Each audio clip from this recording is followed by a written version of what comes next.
High గుడి నిండా గుడి గంటలో నిన్నటి ఎపిసోడ్ ఎక్కడి దాకా వచ్చింది. మనోజ్ దగ్గరికి ఒక పూజారి వచ్చాడు కదా. ఒక పూజారి వచ్చిన తర్వాత ఈ మనోజ్ ఎవరు అంటే మలేషియా పోయాడు అనుకుని నేనే మనోజ్ అని నీకెట్ట తెలుసు అని చెప్పి పూజారిని అడిగితే ఎవరు అన్నారు, ఏదో కొంచెం ఉంటుంది అని చెప్పని అన్నారు అనేసరికి ఏమన్నారు అంటాడు మనోజ్.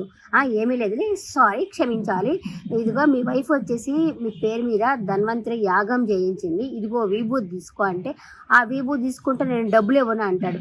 డబ్బులు ఏం అవసరం లేదు, ఇది పూజ చేయించిన విభూతి అంటే ఇది ఎప్పుడు జరిగింది అంటాడు. అనేసరికి ఎప్పుడు జరిగింది అంటే నీకు కళ్ళు పోయింది కదా అప్పుడే జరిగింది, మీ వైఫ్ వచ్చేసి ఇలా పూజ చేయించమని చెప్పింది, నేనైతే పూజ చేయించాను నేను అని చెప్పి తనైతే విభూతి అయితే ఇస్తాడు. అబ్బా అవునా నా వైఫ్ ఇలా చేసిందా అనేసి ఆలోచనలో పడతాడు. ఇంకా వెంటనే వచ్చేసి ఈ షాపు పాంప్లెట్ తీసుకొచ్చేసి మేడం చెప్పారు ఇలా ఈ పాంప్లెట్ పంచమని చెప్పి, మీరేంటి సార్ ఏమి పట్టించుకోరు, మేడం చూసారా ఇవన్నీ పట్టించుకుంటున్నారని చెప్పేసి ఆ పాంప్లెట్లు వాళ్ళు తెచ్చిస్తారనమాట. చాలామంది మన షాప్కి వస్తామని చెప్పారు అనేసి చెప్పేసరికి ఇంకా వాళ్ళిద్దరు అమ్మాయికి ఫోన్ చేస్తారు, రోహిణికి ఫోన్ చేసి మేము ఇలా మాట్లాడాము నిన్ను పొగిడాము అని చెప్పేసరికి అవునా నిజమా అంటే ఆ అమ్మాయి తన మనసులో ప్రేమ కలుగుతుందా అని చెప్పి తనైతే ఆలోచిస్తూ ఉంటుంది. ఇప్పటికీ కూడా మారలా, ఇంకా క్షమించండి ఇలాంటి తప్పేమీ చెయ్యను అని చెప్పుంటే అదొక రకము, అలా చెప్పకుండా ఇప్పటికి కూడా కిల్లాడిగానే బిహేవ్ చేస్తూ ఉంది. సరే అనేసి ఇంకా వంట చేసుకుంటా ఉంటుంది రోహిణి.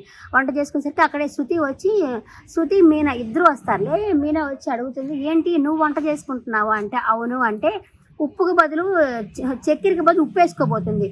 అది చక్కెర కాదు ఉప్పు అంటే ఏదేదో రాసి పెట్టాలి కదా, నాకు ఎలా తెలుస్తుంది చక్కెర ఏదో ఉప్పు ఏదో అంట. మరీ విచిత్రం కదా, చక్కెరకి ఉప్పుకి తేడా తెలియదా, ఉప్పు బదులు చక్కెర వేసుకోబోతా ఉంది. సరే నాకు వంట రాదు కదా నేను చేసుకుంటున్నాను తప్పదు కదా అనేసరికి మీనా ఉండి మారుతుందిలే ఇలాగే కావాలే అనుకొని తనైతే అనుకుంటా ఉంటుంది. ఈలోగా శృతికి వస్తుంది. శృతి చెప్పనే పర్లేదు, వెళ్ళు మా పర్లేదు వాటే మిరాకిల్ అని చెప్పుకుంటా శృతి అయితే వస్తుంది. వచ్చేసి ఏంటి నువ్వు వంట చేసుకుంటున్నావు అంటే అవును తప్పదు కదా అంటే భలే దొరికారులే మీరు, ట్రాఫిక్ పోలీస్కి త్రిబుల్ రైడ్ దొరికినట్టే మీరు దొరికారులే, మీ మేఘమామ మీరంతా దొరికినారులే అని చెప్పి మాట్లాడుతుంది. అలాగే స్వప్న విషయం కూడా మాట్లాడుతుంది. స్వప్నకి డబ్బులు ఇచ్చిన విషయము అది కూడా మీనా వాళ్ళకే దొరుకుతారు కదా, అలా దొరికిన విషయం మాట్లాడుతున్నకి ఎప్పుడెప్పుడు దొరుకుతామా అనేసి కాసుకో ఉంటారులే అనేసి రోహిణి అంటుంది. ఇంకా మీనా ఉంటే మాకే అంత ఇదేం పట్టలేదు ఎప్పుడెప్పుడు కాసుకో ఉండడానికి అని చెప్పేసి మీనా కూడా మాట్లాడుతుంది.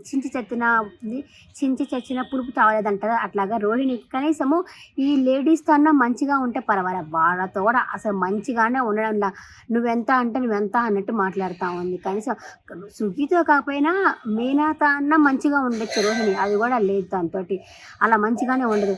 సరే అని చెప్పి వంట చేసుకునేసరికి చేసుకొని అని చెప్పి ఇంకా శృతి అయితే కొట్టినట్టు మాట్లాడుతుంది. ఇంకా మీనా కూడా ఎందుకే దాన్ని రచ్చగొట్టావు అని చెప్పానంటే అవునట్టే కావాలే అన్నట్టు ఎందుకో నేను వంట చేసుకుంటున్నాను కానీ నాకు వంట డిస్టర్బ్ అవుతుంది, నువ్వేం మాడబాక శృతి అని చెప్పి అనేసరికి ఇప్పుడు నువ్వు ఒక్కసారికే ఇలా అంటున్నావు కానీ మీనా వచ్చేసి అత్తయ్య ఎన్నిసార్లు తిట్టింది, ఎన్నిసార్లు కసిరింది, ఎంతమందికి అయితే మాట్లాడింది, అప్పుడేమి మా మీనా బాధపడలేదా అని చెప్పేసి ఇప్పుడైనా తెలిసిందా మీనా మంచితనము అని చెప్పేసి శృతి మాట్లాడుతూ ఉంటుంది. శృతి మీనా ఇద్దరు ఒకటే కదా మాట్లాడుతున్నసరికి ఏవా అని చెప్పేసి అక్కడి నుంచి అయితే వెళ్ళిపోతుంది రోహిణి. మనోజ్ దగ్గరికి పోతే మనోజ్ మాట్లాడు కసురుతా ఉన్నట్టు చూపిస్తారు. ఇకపోతే అరుణ్ మీనా వాళ్ళ చెల్లెల్ని చూపిస్తారు. మీనా వాళ్ళ చెల్లెలు నేమ్ వచ్చేసి తులసి కదా, నేను తులసి అనుకుంటున్నా, పేరు గబక్క గుర్తుకు రాలేదు.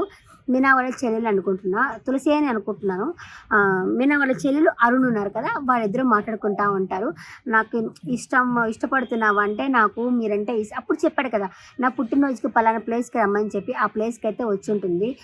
ఇష్టపడుతున్నానంటే అవును నాకు మీరంటే ఇష్టమో అని చెప్తుంది, కానీ అది ప్రేమో ఏమిటో తెలియలేదు అని చెప్పి మీనా వాళ్ళ చెల్లెలు అయితే మాట్లాడుతుంది అనమాట. అంటే ప్రేమ వేరు ఇష్టం వేరా అంటే అవును నిజాయితీగా మనస్ఫూర్తిగా ఇష్టపడేది ప్రేమ, ఆ తర్వాత వాళ్ళ మీద ప్రేమ కలుగుతుంది అంటే సంథింగ్ ఏదో చెప్తుంది. నా దృష్టిలో ఏంటంటే ఇష్టం వేరు ప్రేమ వేరు అంటే ఇష్టం అంటే అమ్మని ఇష్టపడతాం, చెల్లెలు ఇష్టపడతాం, దాన్ని ఇష్టం అంటాము. ప్రేమ అనేది నా కోసమే పుట్టింది, నాకే దక్కుతుంది అనేది ప్రేమ నా దృష్టిలో. మీ దృష్టిలో ఏదో చెప్పండి అని చెప్పి చెప్తుంది అనమాట. అవునా సరే పోనీలే నీకన్నా ఇష్టపడ్డాము అని చెప్పేసి అంటాడు. ఇప్పుడు మన ఇద్దరం కలవాలి అంటే 2 కుటుంబాలు కలవాలి, లవ్కి మాత్రం మన ఇద్దరం ఉంటే చాలు, కానీ పెళ్ళి కట్ట కాదు కదా అని చెప్పి ఇంట్లో వాళ్ళకి ఎట్లా చెప్పాలో ఏంటో నేనైతే ఆలోచిస్తున్నాను. అంటే ఏంటి మనం ఏం తప్పు చేయలేదు కదా, నేను బాగానే ఉంటాను కదా అంటే బాగానే ఉంటారు నేను కాదని చెప్పలే, కానీ ఇంట్లో వాళ్ళకి కూడా నేను చెప్పాలి కదా అనేసి ఆ అమ్మాయి అయితే మాట్లాడుతుందనమాట. సరే మనం బయటికెళ్దామా అని చెప్పి అడిగేసరికి నేను రాను, రాను అని చెప్పి అంటుంది. ప్లీజ్ అండి, ప్లీజ్ అండి, ప్లీజ్ అండి రా అని చెప్పేసి పిలుస్తాడు. సరే వెళ్దాంలే అంటుంది. అక్కడే బాలు ఉంటాడు. ఒక 2 అడుగుల దూరంలో బాలు ఉంటాడు. ఒక కస్టమర్‌ని ఎక్కించుకుంటుంటాడు. కానీ ఈ అమ్మాయినైతే బాలు నేను చూస్తాడేమో అనుకున్నా. గబక్కన చూసి గబగబా అరుణ్ దగ్గరకొచ్చి ఏంటి అంటే ఇతను ప్లీజ్, ప్లీజ్, ప్లీజ్ అని చెప్పి అనడంలో అతన్ని ఏదో బలవంతం చేసినట్టు అనిపిస్తుంది కదా! వచ్చి అరుణ్‌ని ఏమన్నా కొడతాడేమో, గొడవ పడితే అట్లా అనుకున్నాను నేను. ఏమి చూడలేదు. తనైతే కస్టమర్‌ని ఎక్కించేసుకొని తనైతే వెళ్ళిపోతాడు. బాలు చూడలేదు. అనుకున్నా చూస్తాడని చెప్పేసి. చూడలేదు. తనైతే వెళ్ళిపోతే ఇంక ఈ అమ్మాయి అతనితో బయటికెళ్తుంది. ఇంకా శృతి అంటున్నా. ఈ అమ్మాయి వచ్చి వీడి దగ్గరే కూర్చుంటుంది. మనోజ్ దగ్గరే కూర్చుంటుంది పాపం. కూర్చొని ఇలా భుజం మీద చెయ్యేస్తుంది. తను చీదరించుకొని అక్కడి నుంచి వెళ్ళిపోతాడు. వెళ్ళిపోయి మిద్ది పైకెళ్ళి ఉంటాడనమాట. వాళ్ళ అమ్మ అడుగుతుంది, ఏంటి ఇక్కడికొచ్చి పడుకున్నావు అంటే, అక్కడ రూమ్‌లో అమ్మాయి తను నా పక్కన పడుకుంటా అంటుంది అంటే, ఒక తన్ను తన్నాల్సిందే నువ్వు అని చెప్పేసి అంటాడు. అందులోపల అక్కడికి బాలు వచ్చి, మొన్నటిదాకా అమ్మాయి నెత్తిన పెట్టుకున్నావు కదా అంటే, అవును అప్పుడు బాగా డబ్బు గలది అని చెప్పేసి నేను నెత్తిన పెట్టుకున్నాను. ఇప్పుడేం డబ్బులేం లేదు కదా! అందుకే ఇలా అంటున్నాను. ఒరేయ్ హక్కు నీదిరా, నువ్వు మా అమ్మాయిని పంపించాలి కానీ ఆ అమ్మాయి వల్ల నువ్వు రావడం ఏందిరా, నువ్వు మొగాడివిరా అని చెప్పి రెచ్చగొట్టేసి కొడుకునైతే పంపిస్తుంది. ఇంకా కొడుకు లోపలికి వెళ్ళేసి నేను ఇక్కడ పడుకోవాలంటే నువ్వు ఇక్కడ పడుకోకూడదు అని చెప్పేసి అంటాడు. ఇంకా సరే అని చెప్పి అమ్మాయి పాపం చాలా బాధపడుతుంది రోహిణి వచ్చేసి. కానీ రోహిణి ఎంత బాధపడినా అయ్యో పాపం బాధపడుతున్నది మనకి అనిపించింది. ఇంకా కావాలి అనిపిస్తుంది. ఎందుకంటే అంతలానే చీట్ చేసింది హస్బెండ్ని వచ్చేసి. ఇంకా నయ్యా డ్రమ్ములో పెట్టలా, అది సీరియడ్ కాబట్టి సరిపోయింది. నిజ జీవితం మీద డ్రమ్ములో పెట్టేసేవాళ్ళు ఎప్పుడు. నేనే నీకోసమే పుట్టాను మనోజ్, నువ్వే నా సర్వస్వం అనుకున్నాను అని చెప్పేసి రోహిణి అయితే చాలా బాధపడుతుంటుంది. కానీ మనోజ్ ఏం పట్టించుకోడు. మనోజ్ అమ్మకూచి అయినా తనకంతటి తనకి తెలివితేటలు ఉండాలి. అలాంటివి ఏమీ లేవులే. నిజ జీవితంలో కూడా చాలా మందిని చూస్తున్నాం, వాళ్ళకి కూడా ఏమీ లేవు. అమ్మ ఏం చెప్తే అదే చేసేవాళ్ళు చాలామంది అయితే ఉన్నారు. అతను కూడా అంతే. అప్పుడు అడుగుతుంది, ఇది నీ మాటనా మెమ్మ మాటనా అని అడుగుతుంది. దానికి కూడా సమాధానం చెప్పాడు. దినుక్కొని అయితే పడుకుంటాడనమాట. ఇంకా చాలా బాధపడతా ఉంటుంది. ఇందాకేమో శృతి వచ్చేసి మీనాతో అంటుంది, నేను కావాలని రెచ్చగొట్టినాను మీనా, ఎందుకంటే ఇంకేదో దాస్తుంది. మేకమామ విషయం కాకుండా ఇంకా ఏదో దాస్తుంది. అది బయటికి తీయాలని నేనైతే రెచ్చగొట్టినట్టు మాట్లాడినంటే ఏమవుతుంది, ఏముంటుంది అని ఆయన కూడా అదే అంటున్నారు. ఏమై ఉంటుంది అని చెప్పి మీనా అడుగుతుంది.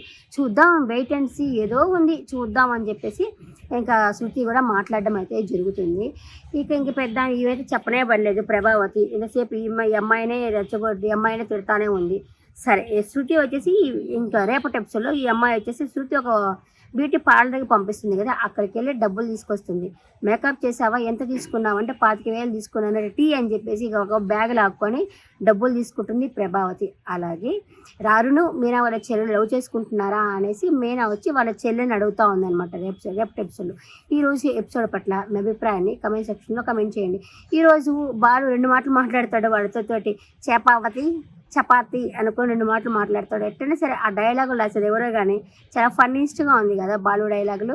ఈరోజు ఎపిసోడ్ పట్ల మీ అభిప్రాయాన్ని తెలపండి.